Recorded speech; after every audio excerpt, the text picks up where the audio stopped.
Hello everyone, welcome to Royal Online Tutorials, the online educational channel.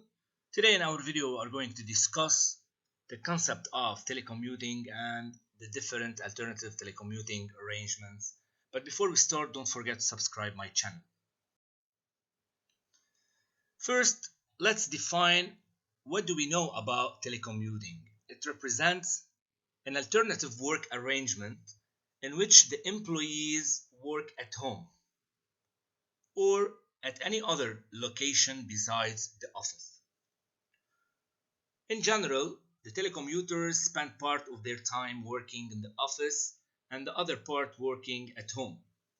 So this alternative work arrangement is very appropriate for work that does not require regular direct interpersonal interactions with other workers.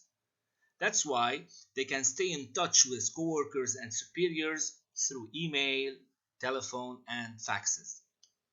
So it has advantages and disadvantages. Some of the advantages for employers may include an increase in the productivity level. It may also lower the overhead costs for office space and supplies.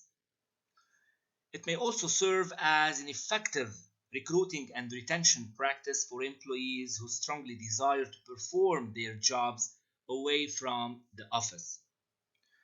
It may also increase the retention of valued employees who choose not to move when their companies relocate. What about the disadvantages which may happen for employers and employees? We can start with the employers. They are concerned about not having direct contact with the employees. So here in this case, the performance appraisal will be more difficult to be conducted. From the other side, the employees sometimes feel that working at home is very disruptive to their personal life. In addition to other employees who may feel isolated because they do not personally interact as often with coworkers and superiors.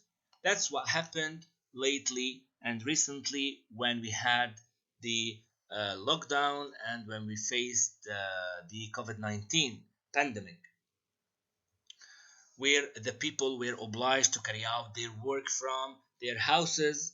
So this relationship between the colleagues was not like strong, and we had like a little interaction between coworkers and superiors.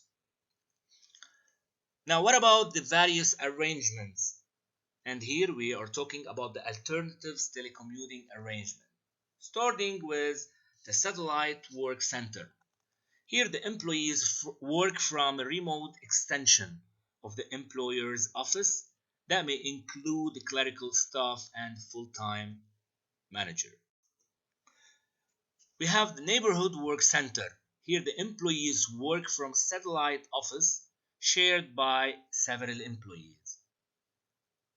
Moving to the nomadic executive office, here the executives who travel maintain control over projects through the use of telephone, fax, and email.